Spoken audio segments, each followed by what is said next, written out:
Hello and welcome, SDL compatriots. Your little cog champ Gearchief here with Ztan, and I have made sure another one falls infected to the emoji avatar thing. You're all welcome. We'll all be animated by the end of this season. Mark my words.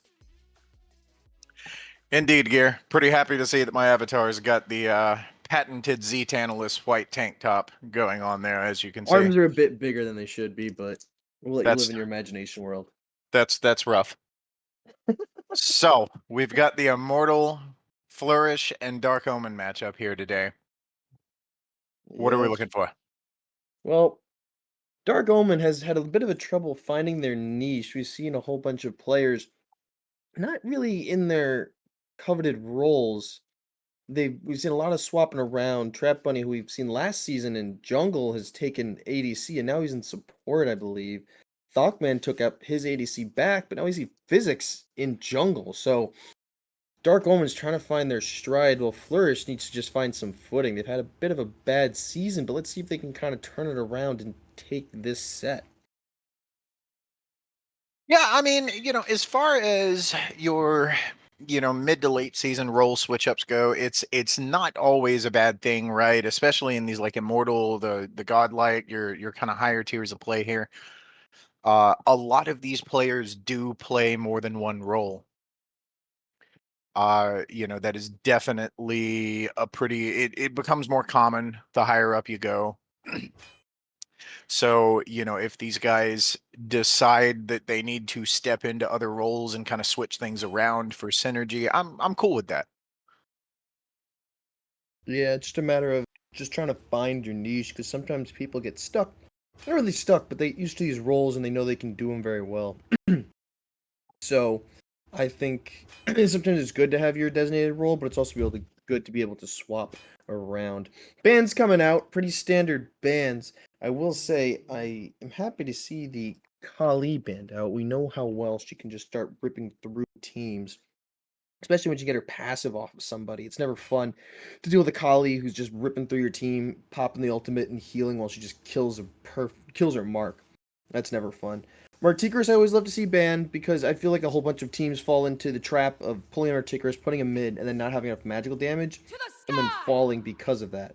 So I always love to see the Marty banned. But for the rest of these are pretty standard bans coming out. What do you want to see when it comes to picks? Well, we've got the Freya up first for Flourish. Super strong pick. Doesn't usually hit her stride until you're kind of mid game mark, 3-4 items. So immediately I'm looking at Flourish's draft, thinking that they need some early pressure to go along with this Freya. If I'm Dark Omen, I see the Freya there. Athena, really good pick there. Anything that can burn Freya's beads is going to be huge for your team fight. Might even like to see something to the tune of like a Habwa. Just so you have that potential late game to just pulverize Freya before she ever has a chance to get in the fight. One thing that Athena definitely does have is her passive with the stacks up block, because with Freya hitting her so hard as she does late game, if you can eat 3 autos to allow the rest of your team to kind of jump onto Freya, no matter how much those autos are hitting for, they're just going to be completely absorbed and reflected a little bit too. So it's always nice to have something that can take that damage a little bit at least.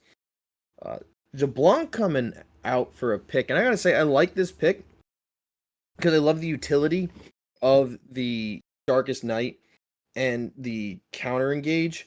So I know there's a whole bunch of times that I've been playing where you think you got a good Phoenix Siege, Zablanc makes it all dark, and then everything just gets spun around. You don't know where you are. Your team doesn't know who to jump on. It's a very safe way to make sure you can get a Now is the time. very secure defense coming out. I haven't seen much of Kuzenbo come for this season, and I'm curious if it's going to end up being solo lane or if they're going to opt for more of a support Kuzenbo. We know he can be very annoying with those sumo pushes and the ultimate that just can essentially interrupt anything you're doing. I'm going to be excited to see where this Kuzenbo ends up coming out, how significant it is coming in the game. I think Kuzenbo is extraordinarily strong right now. Whether you're taking the solo route, whether you're taking the support You route, are not yet ready. the build path is pretty similar. And even in the support role, you can build your aura items, you can get that glad shield, and he is still going to do an absurd amount of damage. He offers so much displacement. I haven't been seeing Kuzenbo in a lot of my ranked games because he's banned. Annoying to play into. Like you said, a lot of displacement and just a lot of interruption. Never really fun to deal with, especially when you can get a Kuzenbo who can blink and push you. It's almost as bad as a tier. Maybe even a bit worse because you can kind of choose the direction of your push rather than tier just pushing you in one straight line. Though I will say, Yu Huang coming out, I'm coming for this pick, and I'm curious, not really curious, but interested to see how he does. I'm not a huge fan of Yu Huang mids. I find that Yu Huang doesn't usually do anything too amazing sometimes. I feel like Dueling Dragons can secure, the pushback can definitely cause some big plays, but I just always feel that Yu Huang is never really a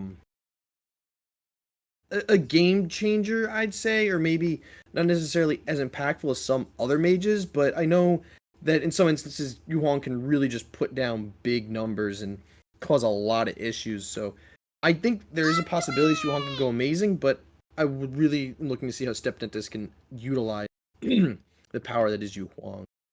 Tier we got, and it's weird seeing Tier because I know Physics usually loves Tier in soul lane, but now that we see him in jungle, it's going to be a bit different.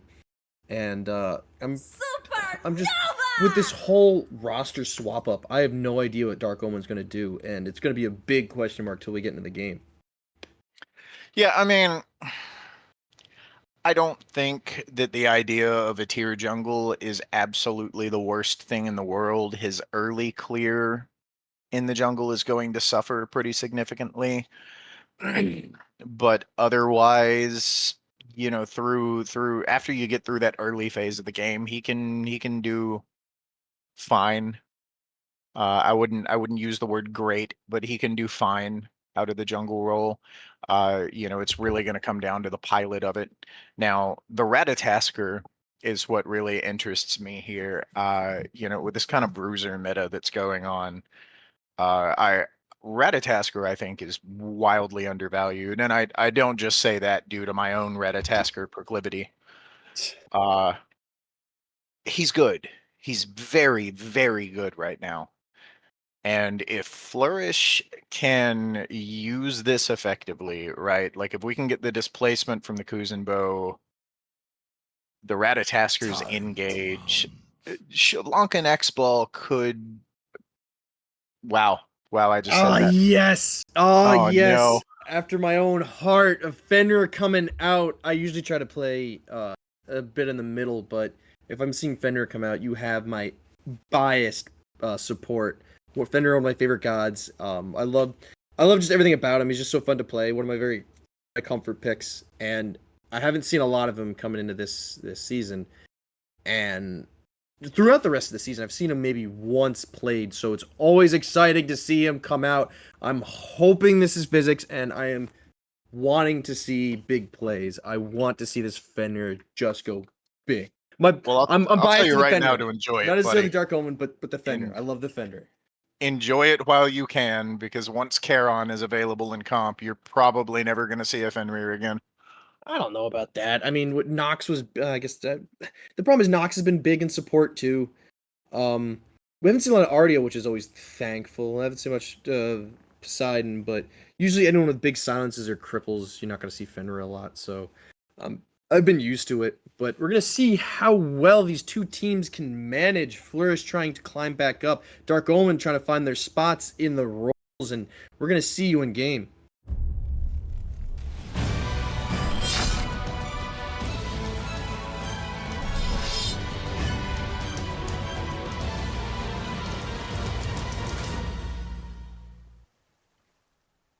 Hello and welcome, my beautiful little pretties. It's your little cog champ Gearchief here, along with Ztantalus.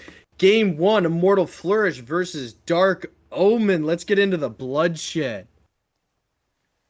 All right, so first off, we do have the tier in the solo, I figured as and much. physics is going to be on the Fenrir. Well, you kind of had to assume like tier jungle can be done, but it's not necessarily something that you want to do. It's possible, but it's definitely difficult to You manage. Wong, I'm going to be very interested to see here. It looks like he's opting for maybe the tablet or Book of Thoth start, which I'm loving. After the buffs, those items feel great. Yu Long, not necessarily the highest on my list of mages. I would look to kind of utilize it, but it's the build's strong. The build's very strong, almost regardless of who it's on. I, So I looking think it's forward the to that. utilization of that damage, but here we go! Fenrir with the first blood! And that's one of the reasons I love Fenrir, especially into a Ratatosker, but he gets too far in. Physics falls to Realty. Unfortunate, but that first blood is gonna go huge. And I gotta say, the Fenrir into the Ratatosker is a very smart pick. Can't really dash away. Definitely gotta worry about the stun from the Acorn Blast, but if you can time it well, then the Rat is just kind of screwed. And we saw that there, the early pressure between StepDentist and Fenrir, piloted by Physics, and I'm excited to see it. But now we see Loyal is low, but Fearmonger can't see, or Reaper can't seem to really get off the last damage. It was definitely impressive being a level down. Yeah, Tier's early lane pressure is kind of crazy comparatively to everybody else, and the Nike didn't opt for the Bluestone start; she opted for the Warding Sigil. So Tier's gonna have some pretty significant pressure there for a while. With Bluestone on tier, 4 abilities to essentially control you with. It's something you gotta watch out for. Tier is always an impressive player, but it's definitely exposable. All these stand switchers truly are when it comes down to their blue buffs or what they might need, because you never really, if you could control the blue buff, you can control the player. And you know when Fizz is going to be sitting there, Reaper's going to be sitting there trying to get that blue. The tier needs it to really kind of sustain and do anything that they want in that lane. So I think a big option, if you're going to try to deal with this solo lane, you're going to want to try to control the tier's blue buff. But I don't know if that's where the focus is going to be. Is I think Physics might be in Rushology's head right now, trying to interrupt and steal these Harpies, and he manages to steal, I believe, two out of them. We see 2 wards popping up for the Rat, seeing that he's the one with the eye instead of Fenrir, who's opted more for Bumbas. Yeah, I don't hate the Bumba start for Fenrir. You get the increased basic attack damage, and you're doing a lot of auto cancels and abilities with Fenrir. So pretty Guaranteed big auto fan off of of that. Brutalize, yeah. Guaranteed auto off of Brutalize, and then you get that nice Unchained stun off, too. It's another free auto. You just kind of land someone down with the Ragnarok, but using the flip from tier, gonna get a stun off. Good utilization of that new buff, but Loyal's gonna be able to get out of there just like before, but it's not necessarily about the kills. It's about the control in the lane. It's about the mind games. I think Reaper is definitely getting up in there, just exerting all the pressure that tier does have, but that sigil might not give Nike pressure, but it definitely gives Nike sustain, allowing Loyal to stay in there just a bit more and be a bit greedy. Yeah, that sigil, you're talking outright just percent damage mitigation, and as the game goes on, once we start seeing the full builds, the upgraded starter items, that sigil and the other items that Nike's going to have, plus her, ult, the escape, she's going to be a difficult target to kill without Sunder. We'll probably be looking for Tyr Athena here to end up grabbing that. Right, we saw Blink being used by Ratatosker to try to get an advantage on Physics, and POSTDRAMA throwing out and chasing as well, but with ThockManJones using Darkest Night to save him, allowing Physics to get away. Very impressive use of the ultimate there, kind of forced out, but we now see the utilization of that ability. Not necessarily Thockman didn't need to even have his presence there, and I think that's the ability and the pressure that LeBlanc has, and something you definitely have to respect coming out for the ADC. So now we're a bit into this game. Level 5s are achieved. Everyone's got their ultimates.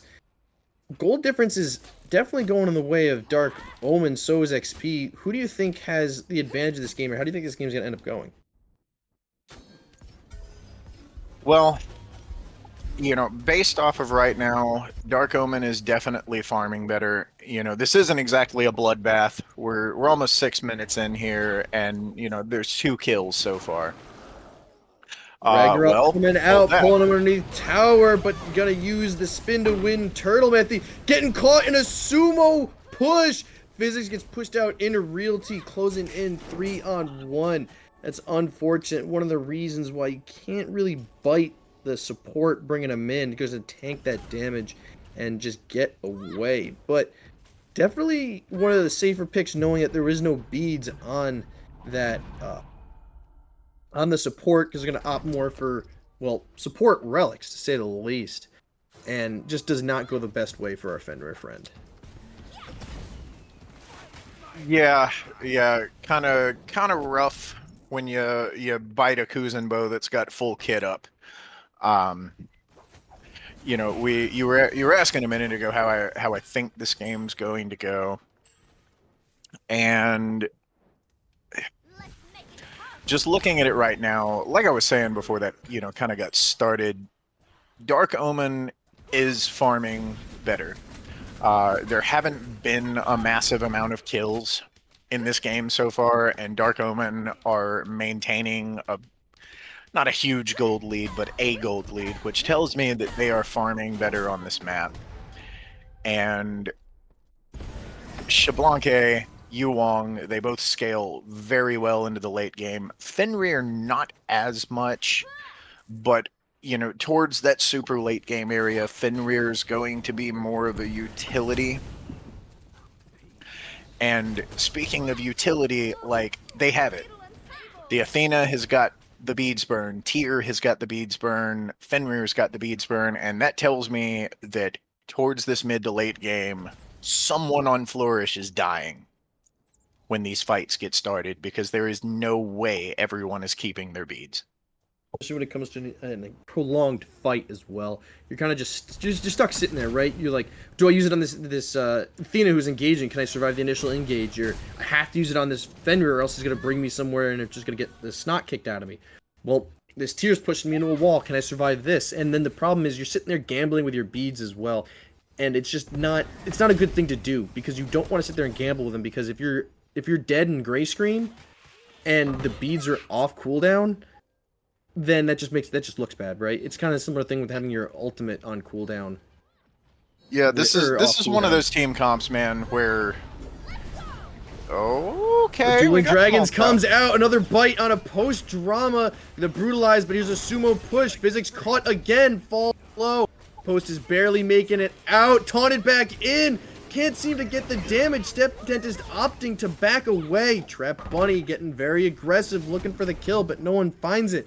It seems that there's a bit of disjointedness coming out from Dark Omen. A little scrum over the the XP Harpies turns into a full-blown fight and doesn't go very well for Dark Omen, who admittedly are farming a lot better, but it just seems that their team fighting is a bit more individualized, where Flourish is definitely team fighting. Yeah, Dark Omen seem to kind of want to be farming right now. And, with the build path that Yuwong is taking, you've got the tablet first, Presumably the next item's looking to be a Book of Thoth. That's kind of where you want to be right now. You know, you want to be throwing some abilities out and some poke, just trying to get the stacks on that tablet. But your build is not coming online for quite a few minutes. So looking to fight like that, it's just not the play. We got a Fearless coming out, and Ragnarok's back. Nike forced to use her ultimate to try to save herself. Loyal's in a bad spot. Ragnarok being able to use without getting blown up. Physics finally finds his second kill without dying for once, and we see the power of the Fenrir and the cooldowns on that ultimate too. Used it in mid lane, fell down, comes back and ganks, utilizing the ability of finally able to utilize that without being sumo pushed back. Nike just too much damage. That was just unfortunate. The only thing that could have saved Nike there is just a bit more safer warding. Or a 20 or 30% cooldown reduction on that leap. Definitely a possibility. Rough time for Nike there. The Brutalize kind of forced that. A lot of CC, a lot of damage. Brutalize forced the leap out, and then you just get caught. Drop down, but here we go. Trap Bunny getting the beads out of DRkILlxJOY, forcing Pest to then push away. And now we got Pest without, or Post without a push. Physics is just hanging by, getting a little hungry. But here comes Rushology. Nobody sees him, and it's just a boxing match currently in the lane. Not much is going to end up happening. Both teams a bit hesitant. Dark Omen going to decide to do the shield buff. Rushology going to try to see if they can get in there, thinking better of it, which I think is definitely a good idea, considering he was sitting on a ward the entire time. Yeah, both teams have pretty good ward coverage right now. You know, we've got the beacon coming up in about, 50 seconds, give or take. I think that may be where our first real scuffle kind of takes place at.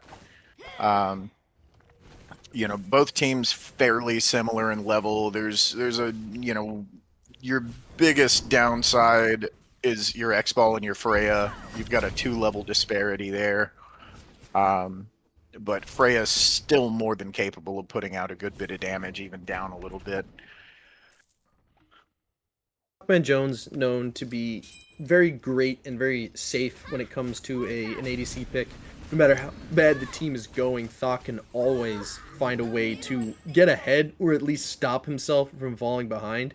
So you always know you're very safe when you have Thockman sitting in your ADC range, your lane. Especially when it comes to such a safe pick such as LeBlanc, the dash being CC immune, and the Darkest Night kind of making everyone forget what's happening. But here we go. Reaper's in, ready to defend this Stygian beacon. Lands a nice stun and a Fearless, but doesn't manage to push anyone towards his team for follow-up. Both teams going to be dancing around this beacon, which is completely clean of anyone's influence, but Flourish is going to change that, stepping in to try to control it. Loyalty forcing to jump back into the fight with so low and falls down. Reaper going in, falls to Realty. Now it's just a scrum in the middle. Dueling Dragons puts Post low, and DRkILlxJOY is not looking too healthy either. Thockman finds Rushology while Flourish finds the beacon. Thockman getting a double kill onto Post. Realty trying to run away. DRkILlxJOY not looking very good or strong for this fight, but despite getting the beacon, it looks like Flourish might end up losing a tower. Here comes Physics with a nice bite. Doesn't get anywhere because of the beads, but that's all it needs to do is burn him. Physics then confirms the kill with a brutalize, showing that Dark Omen is not ready to roll over. Looking towards this Gold Fury instead of the beacon. Gonna just decide to give the beacon up for a T1 and then Gold Fury, which is now really putting the lead in Dark Omen's favor. And this is not good if you're a Flourish fan, but hold up. It looks like some might be trying to contest it, but it's not going to matter. Dark Omen is going to secure the Gold Fury, and Flourish is just going to let him have it. Yeah, that was a big engagement for Dark Omen there. You know, realistically, the only thing they lost out of that engagement...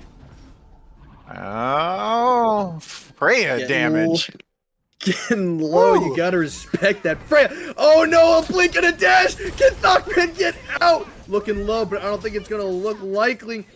Dash to try to avoid, but no, Rushology does find him on the tree branches of Yggdrasil. Reaper getting a kill onto Killjoy, and now it's 2v3. Make that 2v4. StepDentist falling down. TrapBunny now stuck in a death ball, but manages to squirt out, but not enough. Rushology falls, or Rushology gets the kill on TrapBunnyEam. Physics being a bit brave, trying to secure the purple for his team. But now this T1's going to fall, but Physics is going to stand up, not let them think they can get any farther. Despite getting Beacon and a T1 tower, I still think Dark Omen got the better of that entire trade. They got Gold Fury and a T1 in mid, allowing a bit more rotation coming up through the center. But Flourish is definitely showing they're not going to just give up, and they're going to actually fight through this whole thing. And I think it's very important right now, because Flourish need to find their footing, like I've been saying in the beginning, and just start taking these wins and push through this season, because the season's starting to come to a close, and then we see playoffs coming right around the corner.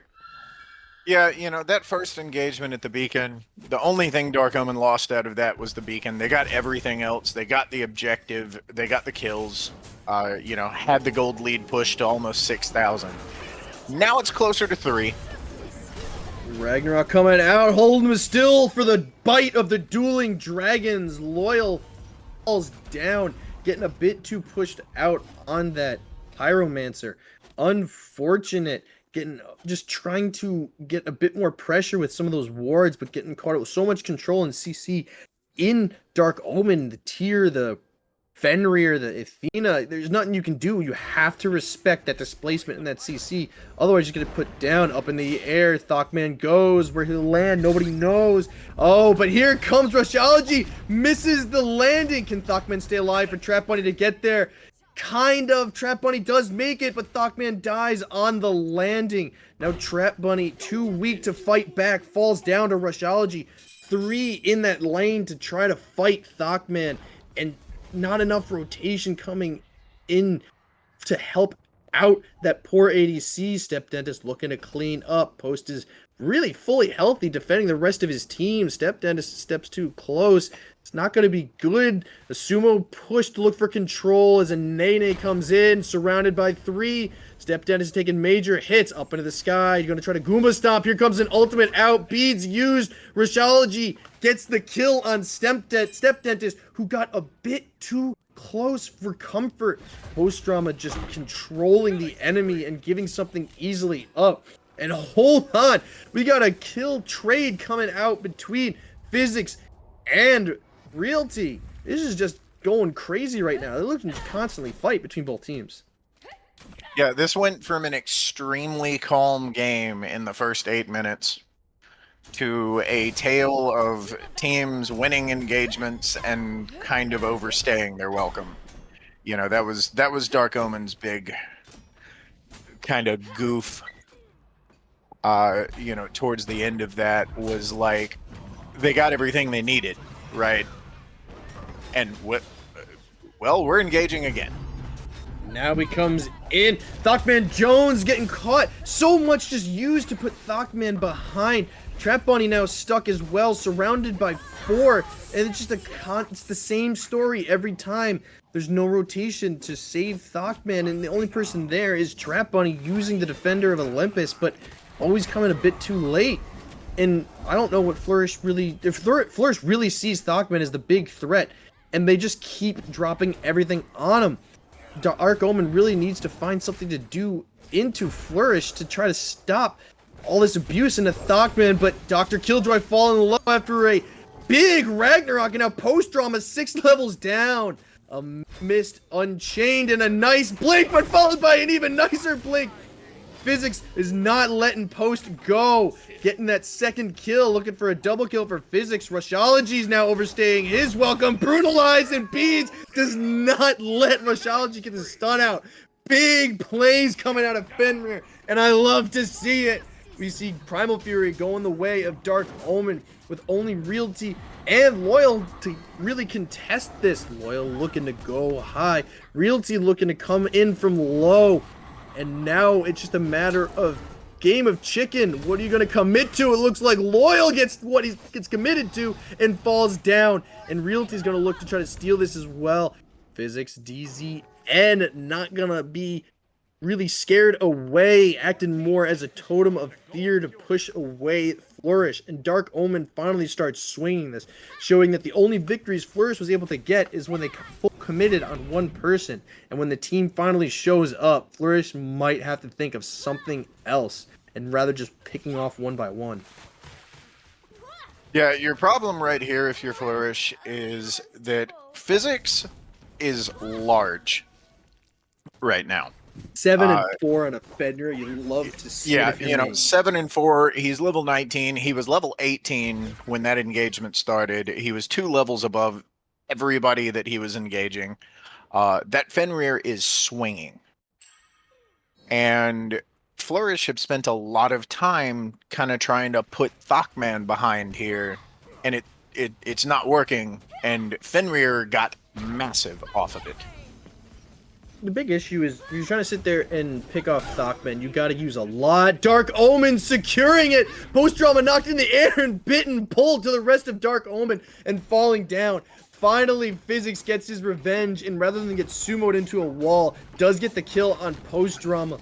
And again, that Pyromancer does fall the way of Dark Omen. A beautiful dueling dragons coming from StepDentist to secure it, as well as we see that Physics and TrapBunny pushing down the T2 onto Flourish's duo lane, showing that despite camping ThockMan out, Flourish hasn't really gained anything out of it. They've just gained the kills off of ThockManJones. That's it. They didn't get any big objectives out of it. They didn't really get the only thing they got was a T1 tower. They didn't get any damage in the T2 tower. So if Flourish is going to really commit to this idea of just dumping everything on ThockMan, they need to find something they can get out of it rather than just putting ThockMan behind.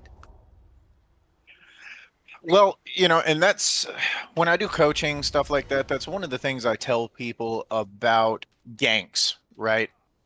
Or rotations, is before you make a rotation to try and gank, there's a couple of things you need to think about. Like, if this goes perfectly, what do I get out of it?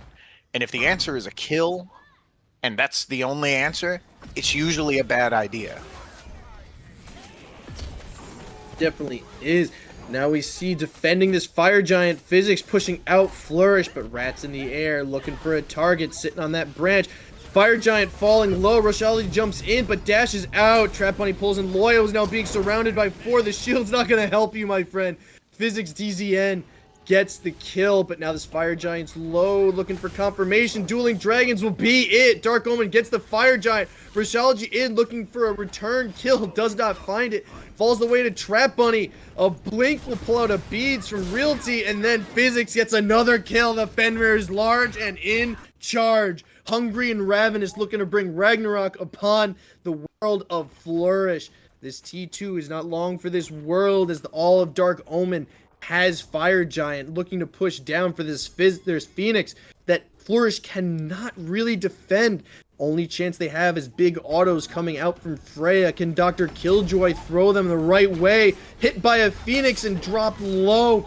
This Phoenix will not fall, however, and Reaper is now feeling the full extent of those autos up in the air. Goes DRkILLxJOY, but can't find the damage. Loyalty's back in the middle of 4, able to hop out with the shield from the ultimate for jumping in with the Lawbringer and doesn't find anybody or any damage. Rat comes in, gets a knock up on Reaper, but that's it. Rushology dropping really low, a bit ambitious of a ultimate to say the least, and I don't think it was I think you should have just stayed back and held it low, just kind of held it in pocket for the next time that Dark Omen really engages rather than forcing engagement. Here it is, Dark as Night, giving Dark Omen the cover of night to enter into the Phoenix and finish off that little bit. Goes running low, but here comes Physics, and a big Ragnarok puts Loyalty back to the gray screen. And now we see Dark Omen's looking for this mid Phoenix. It's not looking good at all for Flourish. Yeah, this is one of those situations where, you know, out of your support, out of your solo, I wouldn't hate seeing a beads. Your squishies need you alive, and into a comp like this, man. Towards this 24-25 minute mark, you're a free kill if that Fenrir grabs you. And we see POSTDRAMA trying to cause some drama with the ultimate, but can't seem to create enough space. But Reaper does fall to the Phoenix. Too much tanky doesn't matter. All three are down. Thug does find POSTDRAMA.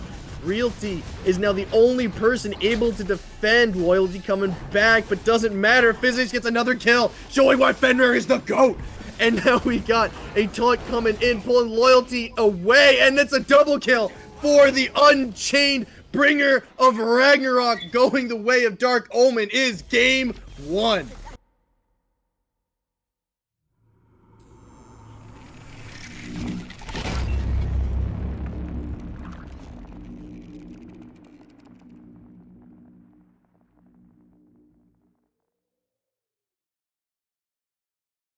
What a game. I gotta say, I was very happy to see the Fenrir frag. Just it's the god, so hopefully if Flourish picks it up, I will root just as hard for that character on their team. But I think Physics really did amazing things on that Fenrir. We saw a lot of fights being turned around and just a lot of cleanup coming out.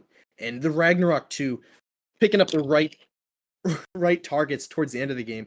A bit too ambitious in the beginning, a lot of bites being used on POSTDRAMA, which kind of spun the whole thing in the wrong way. But Physics able to figure it out and then just go big, 13-4, and it was just a really solid win for Dark Omen. Yeah, very solid. The good news if you're Flourish here is like that wasn't a stomp. It got a little out of hand towards, the very late game, but the solid majority of the game was fairly even or just a little bit behind, which means that you can make changes and you can do it. You can definitely compete here.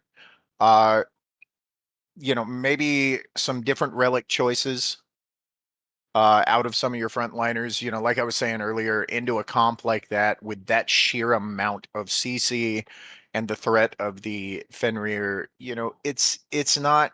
It's okay. It's okay as a frontline to get a beads because you need to be back with your carry. Uh so I think Flourish can make some fairly minor changes here and step this up in game two. I think one of the big issues we saw, especially towards the end, was a bit uh, similar to Physics in the beginning, was a bit of ambition to try to clean up and do too much. We saw Rushology twice when they were low, really went in, especially like on the Fire Giant pit to try to get a return kill or defending that first Phoenix on the right. They wanted a kill, they thought they can have it, they ulted in, they dashed in, and then they just got blown up and forced to retreat or killed. And the problem is that was going off on your own to try to finish what someone else had done, rather than saving that ultimate for a time when your team's engaging and then causing more problems, right? Maybe you initiate with the ultimate to then allow the Kuzenbo to come in to push someone away, or just start using the ultimate, or the Nike to pop in, right? And I just think there's a bit disjunction coming from Flourish in that game towards the end there. I think they really had it, especially when they started beating down ThockMan. But the issue there we were talking about earlier as well is that they didn't get anything out of it really. They just tried to put ThockMan down, and they didn't try to do two things with it. It wasn't kill ThockMan, which opens up this to do that. No, it was just kill ThockMan, just kill ThockMan, just kill ThockMan. And I think that was a big issue why that didn't really push them into a stronger lead. Yeah, and there's like I was saying, there's some micro and macro changes you can make here to definitely give yourself a chance. Like you proved in that game that you've got the talent to do it. You have the capability. We just need to see some better decisions. A bit better decisions and kind of better team play as well. I was saying Flourish is playing more like a team, while Dark Omen felt more like talented individuals, but that turned around really quick. It felt like Dark Omen was firing on all cylinders and figured out what they were doing wrong and just started coming together. But it's also a difference between a laning and a team fight phase, right? If you're in a team fight phase, you're already working together. And it's a bit easier to kind of just work together rather than telling, hey, we need you to come in and then work on the rotations. But if you can make it through laning phase, which Dark Omen has shown they definitely can do, it seems like they have the advantage coming into the team fight phase where Flourish might struggle a bit more. Flourish definitely has those rotations down, but it doesn't seem like when both teams are together, they have the best coordination as a team. So I think I think this game 2 is really anybody's game, but Flourish just has to make sure they don't lose their grip on it. Yeah. Yeah. And that can be a tough thing to do. Especially after a loss like that. So hopefully these guys can make some shifts and get it pulled together. Bans coming out right now, fairly standard. Yep, there goes the Marty second. Um, if I I'm Flourish, I don't hate the idea of perhaps banning out some of this CC, or maybe even trying to pick it up for themselves. It looks like pretty standard bans. Similar one, very honestly, I believe it's the exact same as game 1, maybe even the same order too. We got the Kali we talked about, Murder we said we're just happy to see banned out. So the other bans I'd like to talk about is this Agni. By force. I think it's always a great day to ban Agni because just a lot of damage going on the flame wave and the control from the stun, they knock just fumes. It's just something you don't want to deal with because Agni can control a whole fight from behind a wall, essentially. And it doesn't have to be player made, map wall. So Agni can really control an entire fight without even really being there too much. So Yeah, it's always safe with to the take Agni tablet out. and the Book of Thoth kind of coming back into the meta, that immediately puts Agni and Tiamat just worlds above other mages. So I don't hate it. StepDentist plays it. I know he plays it. Definitely Pretty respect ban too then. pretty good ban for Flourish there. Dark Omen opting to pull out the Athena again, which I think is a very good choice. Trap Bunny just needs to be a bit quicker on those Defender Olympuses, and then I think ThockMan would be able to turn some of those fights around. But we really saw a lot of utilization out of the taunt to pull back Flourish into a fight they didn't want to be into, and I think Athena is definitely a great pick. Forcing Flourish in an awkward spot between their bands that they know they want versus, do we let this Athena back in? Well, we got to because we don't want StepDentist to have this Agni. We don't want to deal with Kali or Marty, so we got to just let him have it. And I think Trap Bunny is going to show them really why that they might have wanted to rethink some things going into this next game. I really like the Susano pickup here for Flourish. Rush is definitely very capable on the pick, but it also prevents a potentially nasty counter matchup for the Giannis coming out of Dark Omen. Now, one question I have for you: if you're Suno and if you're stuck in a Odin cage, can you use your cloud through the Odin cage wall, or does it just hit the wall? Like, if I go to throw out my cloud, will it go through the cage and then I can teleport out, or does the cloud hit the wall? I believe the cloud will hit the wall. You can still teleport to it. If you get the cloud out before the wall goes up, All you can right, teleport right out. that's the only player-made wall that I get confused with because you see through it, so I think that maybe you can throw it through, but I don't know. It feels like it's like a Mandela effect when it comes to me. It's like, no, I know you could throw it through the wall. No, you can't. You never been able to do it. I don't I can remember. assure you that there are a lot of players that wish you could throw things through that wall. I bet there's a lot of players that are pretty happy that you probably can't throw things through that wall as well. But I'm curious to see that Odin's going to be a jungler or a solo, and I am biased. I want to see the Fenrir again. I think Physics fragged on Fenrir, so I'm hoping that Odin is a solo, or maybe that there's a Fenrir solo coming out in Flourish. I'm just biased. I'm happy to see him do good. So my hopes are high right now. My hopes are high. Well, you keep them there. Like I said, there's like I said on the first desk, there's another god with a silence about to be coming to comp. So get ready. Your boy's gonna have a rough time. Dark I think Omen it's looking gonna to be fine. keep post off of the Kuzenbo and off of the Kepri. I believe that's a great idea with the Kuzenbo. Post was just causing a lot of mayhem, especially early game with the Kuzenbo. And when it comes to Kuzenbo's ultimate, it's a lot of displacement, a lot of interruption that you just don't want to have to deal with. So I think that was a very good call coming out for Dark Omen onto the support pick that they're looking at. And I'm really liking this Odin as well, as I'm just looking more and more at Flourish's team. The Susanoo, the Janus, the Hachiman, they're all stuck in there unless they could really find a player or a map wall. They're kind of just stuck.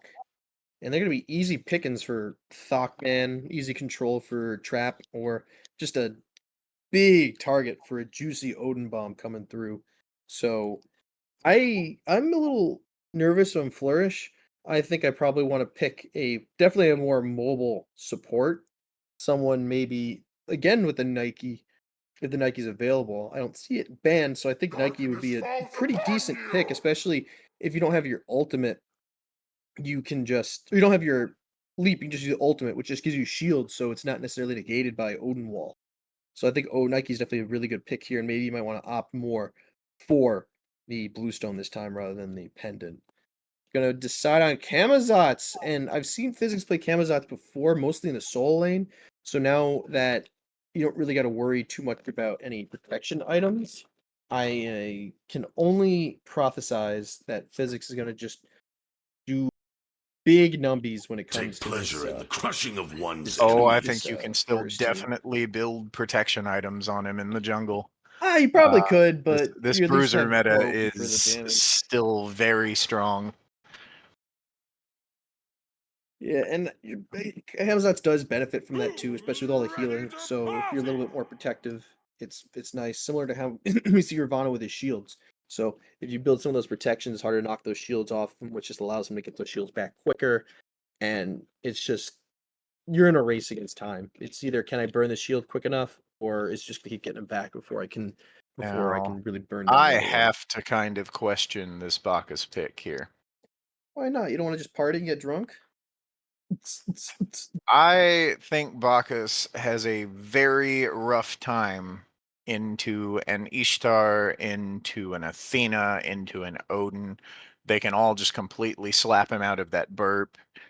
Uh, I, I maybe Face the wrath of a maybe Post sorceress does very well scorned. on this god. Maybe this is a comfort pick for him, but headed into this team and now with the Morgan Le Fay with the mini Hun Batsalt, uh, I think Bacchus has the potential to struggle here. I don't think he's knockup immune. Is he knockup immune or knockback immune when it comes to that? Because I feel like it's one. It's not. It's only one, not the other. So Morgan Le Fay might have two possibilities to do it, or I could be mixing that up with Cerberus. Because I remember it was between him and Cerberus that had. I know Cerberus can't be done, so I might be thinking of Cerberus. I do believe Bacchus is knock up immune during the burp. However, whether he is or isn't, he's definitely not immune to stuns. So I believe he's knocked back immune, which means he's not knock up immune. So if Morgan Le Fay can get to him, then she can stop it. But it's also putting Morgan in a bad spot, right? Like you're just sitting there staring down support. It's not somewhere you really want to be. And I think, but it's also good because if he belly flops in and then he is right in her face, she can just stop him right there. So I think Dark Omen have a bit of a better comp, especially with that Odin. I think that Odin's going to be huge on the most of Flourish, where Ravana has to ult to get out, Susanoo has to be preemptive, and everyone else is kind of stuck at the mercy of that Odin cage. So we'll see how well Odin can either control the battlefield or if Flourish can navigate around it, and we'll see you in game.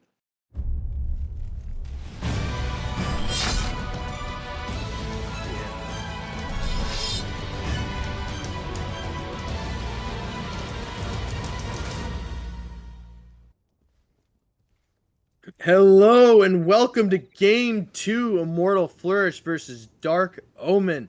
I'm Little Cog Champ Gearchief here with Ztantalus, And we're gonna get in a game 2, and let's see the bloodshed. Bloodshed. We're already hoping for a bloodbath, huh? Come on, It come is on now. always fun when there's blood involved. Except in the bedroom, then it kind of gets scary or disgusting. I have officially broken Ztan. Welcome everybody, and we are a family-friendly show here, and we're talking about kids jumping on the bed and knocking their heads, knocking their skulls open. We don't want that. Not fun. We want them playing some Smite and having fun. And getting into game 2. What do you want to see a little bit different coming out of both teams? My sanity. There's no sanity allowed when you're near me. So, I think you should understand this by now. If you're Flourish here, you've got some excellent early game here. You know, Giannis swings. Susano's got a decent early. Hachi's gonna kind of struggle into the Ishtar. He doesn't really have the clear to keep up, but with the addition of the Bacchus, I would think the lane should be fairly even. You know, if you're Flourish here, you really want to make a statement. You want to kind of get this going early and just really start to build something here before this MLF, before this Ishtar start hitting this late era. One thing I want to talk about as well is we know that the Witchfire coming out of MLF can prevent mobile, or not really prevent, but really dissuade people against using their movement abilities. And when it comes to Susano, who's using 2, he gets blown up by the Witchfire. StepDentist is getting first blood and showing why Morgan Le Fay is a bit of a counter to Susano, making my point as I was saying it. Thank you, StepDentist. It's really helpful. But in this solo lane, we got a bit of an issue seeing the big Ravana pushing back the Odin, who is a bit of disadvantage when it comes to lane phase. You got the shield, but you got to decide to use it. Can you use it for defense or damage? And that might be a bit of an issue with this Odin, trying to figure out how best to use the shield. But Loyalty causing problems. Rushology around the corner and sitting there with a blink, trying to keep Reaper in position for just long enough. Does Reaper know yet that Rushology is just around a corner?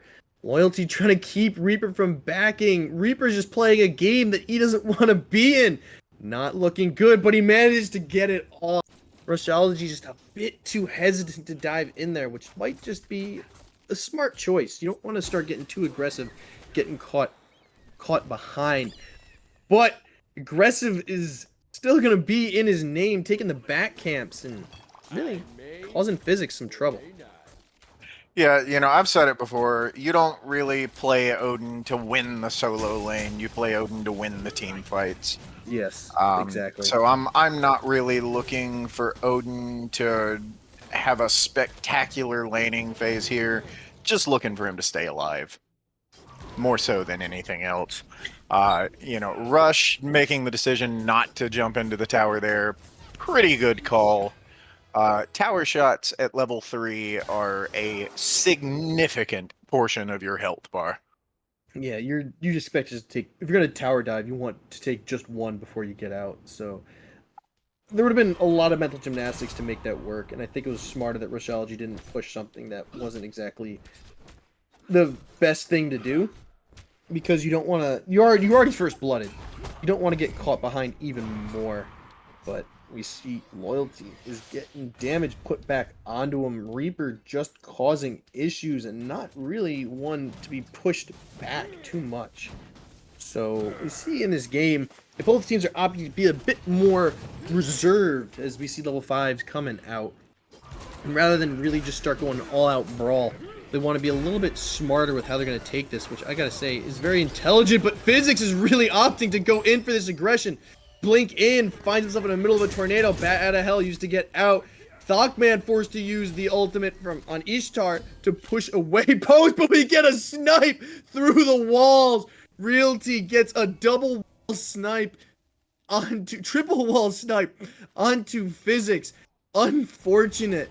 And you see, Physics was punished for just being as aggressive as Rushology was opting away from being. Yeah, that was a great shot from Realty there. As we pulled out of the camera, you just saw how big of a snipe that was. Like, oh, I was just through one wall. Oh no, he got two. Wow, he was in the Gold Fury pit when he sniped that out, possibly even further out. Yeah, that was a great shot. You know, great confirm on that kill there. Um, you getting that kill, you've managed to keep this gold lead to under 1,000, and that's that's a good place to be in. You know, 1,000 gold is nothing. You're not even, you know, in the realm of talking like tiers of items at that point. So really good place for Flourish to be in here. They just need to farm. Excuse me, I'm sorry. Farming definitely is a bit of a advantage. Dark Omen we saw in game one, they were able to farm a bit better as we see StepDentist causing Loyalty some problems, stealing the blue. Here comes the Typhoon out. StepDentist forced to use the ultimate. POSTDRAMA coming in to give StepDentist some issues, finds the kill, and now Reaper is low. The ultimate expended to save StepDentist. Now Physics falls to Rushology, who had the cloud on top of him. And Dark Omen again going into this starting of mid-game phase is just losing out on all these team fights. Flourish is just rotating a bit better, or just to say at least a bit smarter. StepDentist getting really deep in there with that, invading that blue buff, and that caused the rest of Dark Omen to have to use more stuff. More abilities, ultimates. I believe we saw 2 ultimates out of there to try to turn the fight around. We saw Reaper had to use the ultimate a bit early, not really aggressively or advantagely, just the new man as I make up a new word there, but without really any advantage, just trying to bail out his teammate. So I really like what Flourish is doing here. You know, they made the rotation over to the solo. They got kills, but more than kills, what else did they get? They got the jungle camps on Dark Omen's side in the back. And this early in the game, that is an objective. So great job from Flourish there. They made the rotation, they made the gank, and they said, what do we get for this? What can we get for this? And they got it. Great play. Taking advantage of the ganks is something they've learned from the last game, so they're not exactly making the same mistakes they have before. And it's great to see teams learning, but with those kills and that advantage, up 2 kills, the gold lead is about even. If anything, it's still at the advantage of Dark Omen, so Flourish really kind of need to find a way to farm a bit more efficiently in some way, because they have these kill advantages, but Dark Omen just does not break. A perfect example of bend don't break, as they just, all right, we lose that, we'll pick it up over here. All right, here's the best way to do this. And it's all these little things that just add up to this this ability for Dark Omen to stay competitive. But Flourish is starting to take it away with that shield buff. Yeah, it's really good micro from Dark Omen there. You know, they know that they're losing stuff over on the right side, and they made it up elsewhere. They're farming very, very well. And once again, you know, we see MLF is opting for this tablet Book of Thoth build. Giannis, on the other hand, aiming more towards like the Conduit Gem, the Chronos Pendant, presumably maybe even moving into like Spear of Deso here or Divine Ruin. MLF is going to come online later, but she's going to hit harder. So one thing I have with this tablet build that you have coming out, but hold it, as we see 2 ultimates being used, make that 3 for Rushology. Big time saving of the ThockManJones, showing that TrapBunny is ready to be on ThockMan's side at almost any second. And it's a big difference from the last game that we saw, where TrapBunny was always getting there just a bit too late. But to finish my thought from earlier, personally I'm thinking tablet stacks off mana, correct? So wouldn't you want to get Thoth first and then tablet? Or would you want to get tablet then book? Well, you can do either, Me personally, I prefer to get the Book of Thoth first and just get the outright power and the pin from stacking that before starting the tablet stacks. But it's also perfectly viable to get the tablet first because it does take a while to stack. You know, it's gonna take a lot longer to stack than your Book of Thoth, especially in these less kill-centric games where you're really getting an opportunity to get your wave and farm. It's pretty safe to take the Book of Thoth second and just work on getting the stacks on the tablet because the base stats on the item aren't bad. Mm-hmm. All right. Because well, I've been playing this game since it came out on Xbox, so I'm very familiar with Book of Thoth. Tablet, it's more a bit newer. I know it's been very popular coming in this couple seasons, and I guess I forget sometimes how annoying it is to sometimes stack it. But I always, because my mind first is always thinking about I need to get this book stacked before I can do anything else. So with tablet being a big issue, then I guess I just never really realized how much of an issue it is to stack. I'm not really a mid laner player, so I've never had too much interaction with it. Only whenever you try to use it in soul lane. So I can kind of understand the thinking that you're going through with that. Yeah, well, you know, unlike pretty much every other stacking item in the game, it can only be stacked by dealing damage. Even Baba Yaga can't stack it with her passive. Is that the one thing that you really can't stack with her passive? Oh no! Blue is stolen! Unfortunate in the air. Reaper can't secure it. That great play by Loyalty there. But really, Baba can't stack it, huh? No, Baba's passive will not stack But she can Tablet stack of Karen's Destinies. coin. Yep. And it will stack the robe too. Prophetic. It'll stack Charon's, it'll stack Prophetic. Isn't prophetic the same thing though? Don't you stack it the same way? You know, now that you mention it, that is a little weird. Maybe it's because it's more protections, right? So she's just kind of giving herself more survivability as opposed to just undeserved damage. But oh, we got a bit of boxing coming in the dual lane. Not really going to be find any solid hits. Pushing away. Dark Omen does find their way to the Stygian Beacon. Oh no, DRkILLxJOY getting a taste of Flourish's own medicine with a whole bunch rotating over. 4 people in this duo lane looking to try to set up a kill to possibly look for Gold Fury. Reaper's even here. And we see that Dark Omen's really committing to this dual lane. Shields up. No one's really making the first move. Loyalty's a bit far out, trying to get a back or reach around. Not gonna find it. Gets hit. Big Odin cage traps everyone inside. Loyal jumping away, trying to push out the rest of Dark Omen.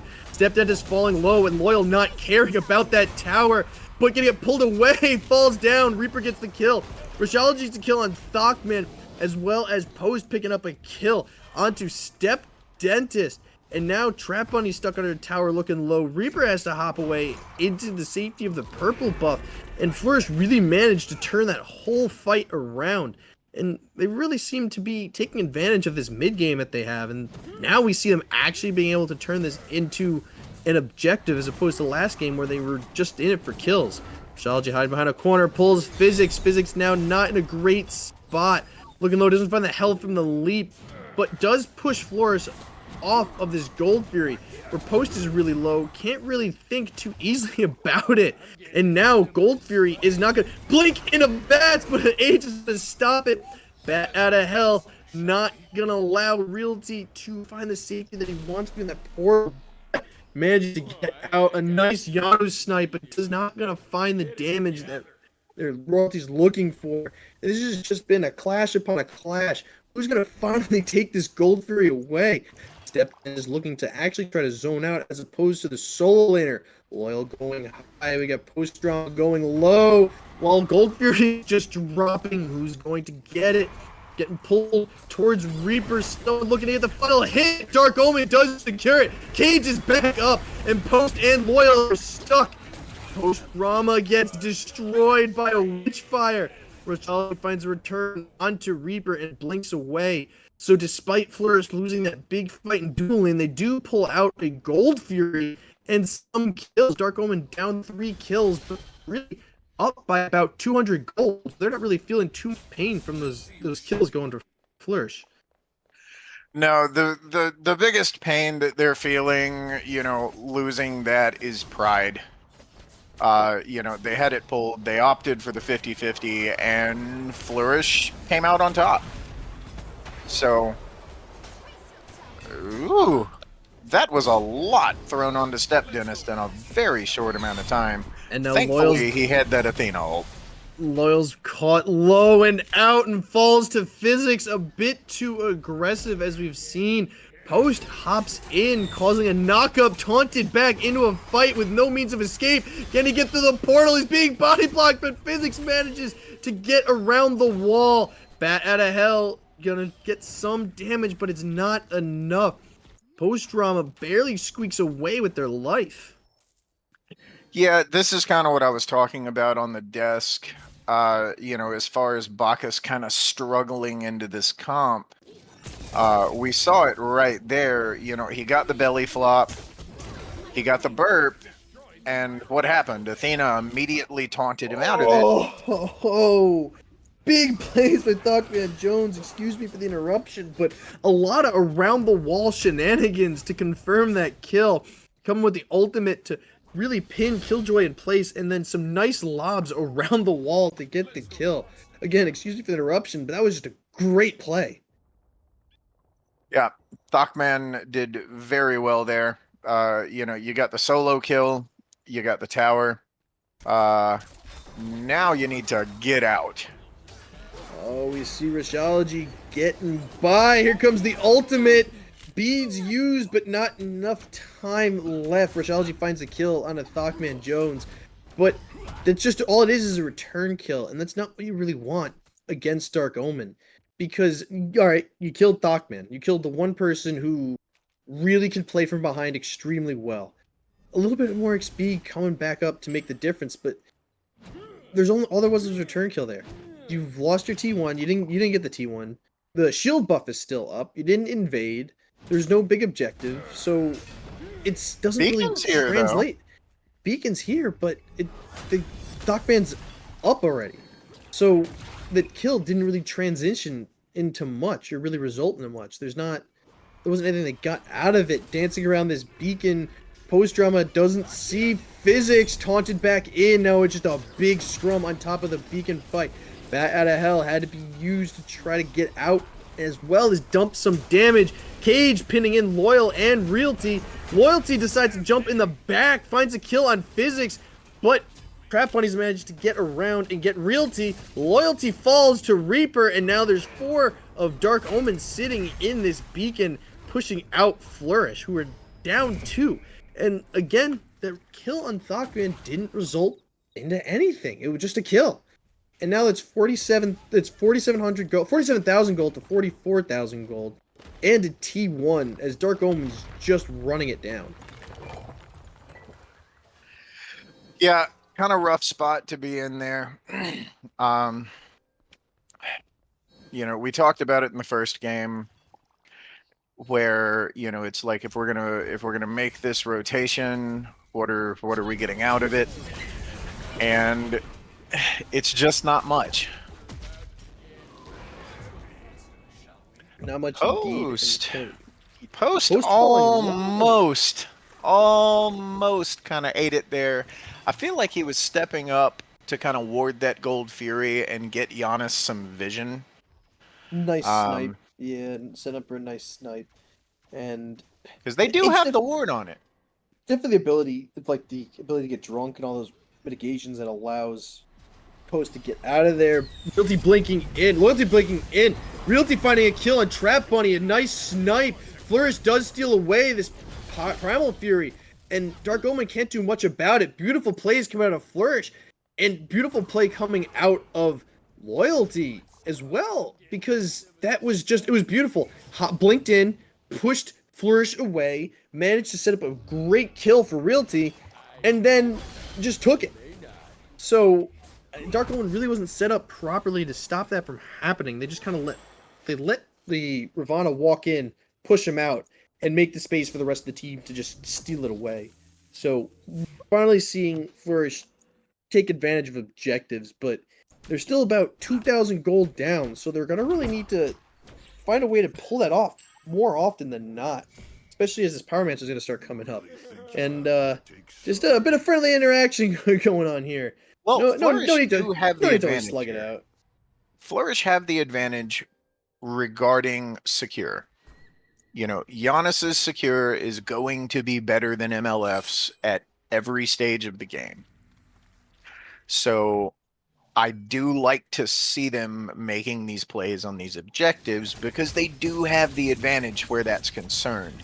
Now, the MLF is going to be very, very strong in these team fights, but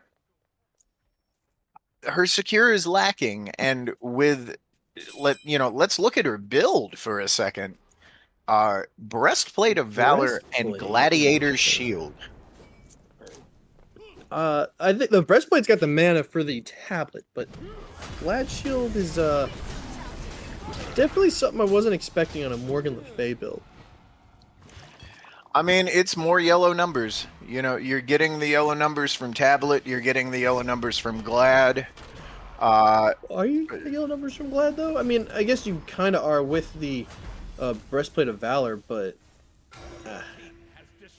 Dark Omen going to secure the Pyromancer and push Post off of it, who didn't really have the support of the team and couldn't really steal this away like they're able to steal away the Primal Fury.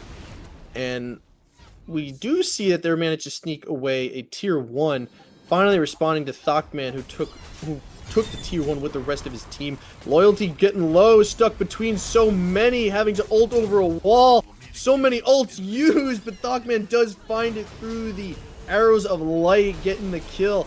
Now Rushology's caught in a bad spot, forced to use the Typhoon.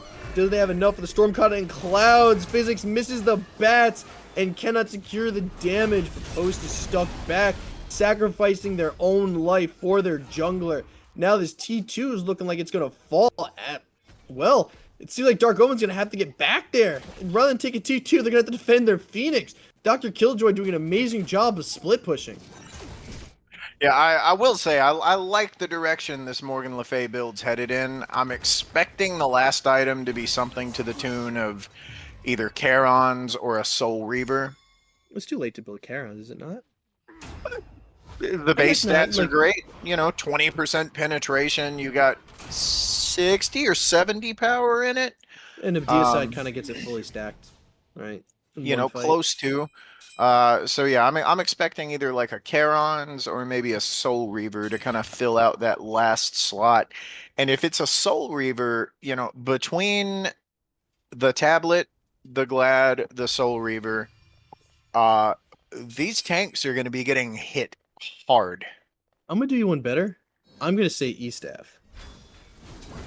Blink in, Loyalty getting StepDentist caught out as it comes in. The defender of Olympus, StepDentist forced to ult, but gets blown away by just another ultimate through space and time. Realty gets that kill, and this beacon looks like it's going to be going the way of Flourish. Reaper finds a kill onto their lane opponent, and now Physics finds a kill on top of Post.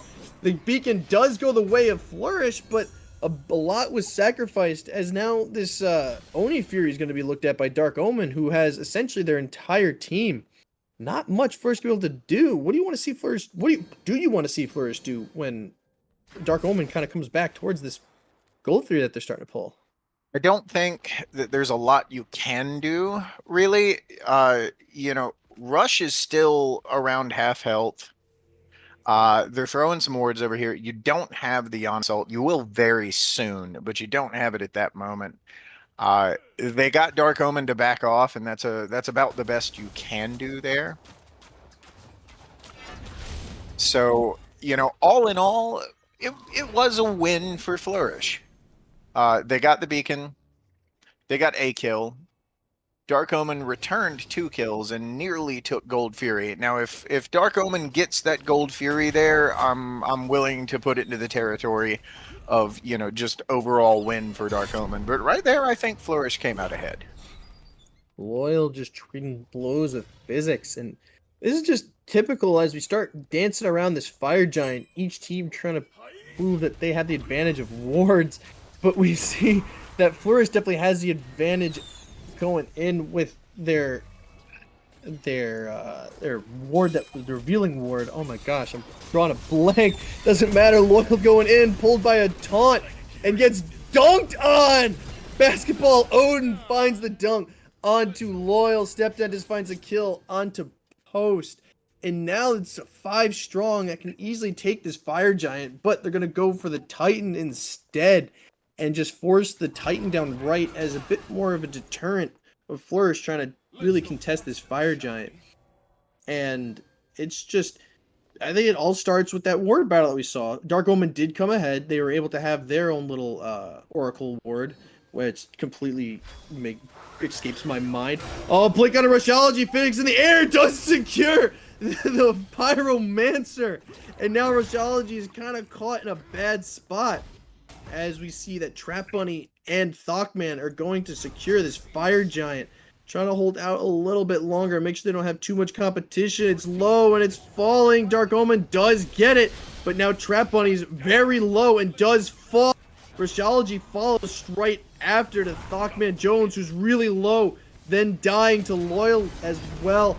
And now it's just a matter of, can Dark Omen get out with his Fire Giant they so rightfully deserve? And POSTDRAMA is not letting him get out easy. Ravana chasing right onto the dentist's tail. Reaper trying all that they can to just body block and kind of dissuade anybody from doing anything. Physics trying to get some damage back, but it's not enough. Loyal's is still in the area, blinking of bats and a bye-bye. Grayscale for Loyal. Now POSTDRAMA looking to try to get away, taking a nice swig, getting the stun, looking for a hop to try to save himself. There it is. And Dark Omen gonna decide to just disengage from this fight and hopefully take that T2 that Winions are gonna take for them. So now with only 3 people with this Fire Giant, Dark Omen's really gotta kind of sit back and reevaluate what they might want to do. Yeah, you know, Flourish got, so Dark Omen got the fire. Flourish got an excellent return off of the fire. You know, they got ThockMan, they got Trap Bunny, they got the fire off the carry, but they lost a lot for kind of overstaying there. And, you know, that's a concept that you refer to as Pyrrhic victory. You know, you won, but the cost was so great. Dark Omen are now getting this Oni Fury. They're going to have these Oni waves pushing up. They've still got fire on 3 people and a fight coming out here. Cage down, trapping Post, who falls to StepDentist, and now DRkILlxJOY caught him there too, blowing up StepDentist on a double kill. ThockManJones find the kill on a Loyal. Typhoon wasn't enough to save the solo laner. This middle Phoenix looks like it's really going to fall. Not much the rest of Flourish can do. Will Dark Omen opt to finish? It looks like they will. 5 against 2. Flourish needs some big abilities. The blink Rushology just caught out and blown up. Reaper living up to their name, getting another kill. Janus can do nothing but stand and free cast in Fountain, and Reaper's all in their face. But the rest of Dark Omen's going low. This Titan is fighting for its life. A blink for his stun. Will they can secure it? All Dark Omen's so low, but so is the Titan, and it does fall. Dark Omen going 2-0 in this set and taking this set with a nice victory.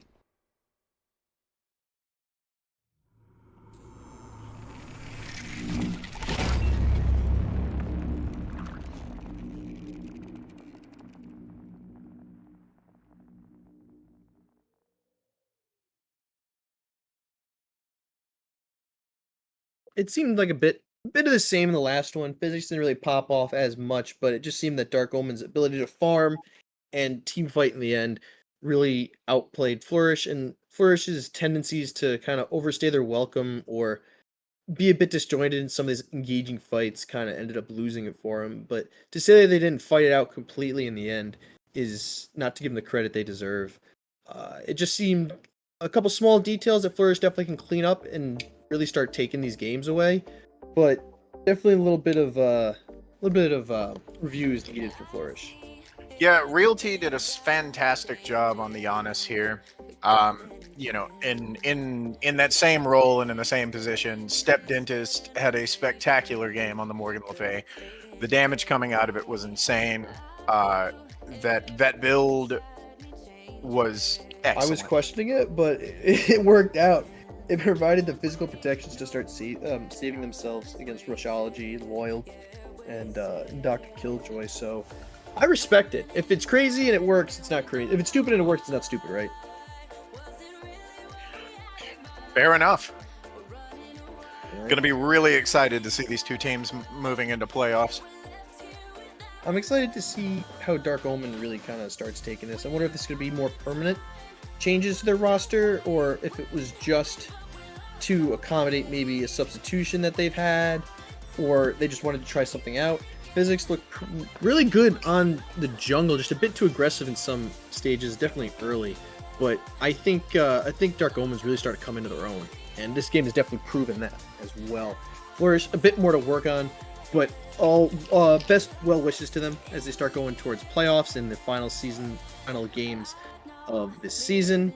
And we would like to thank all of you for watching. It's been so much fun having you here. I'm Little Cog Champ Gearchief here with Ztan on desk and cast. We also have Nooblet rocking the camera like always. Good job, Noob. And we'd like to thank you for joining us, and we shall see you next time.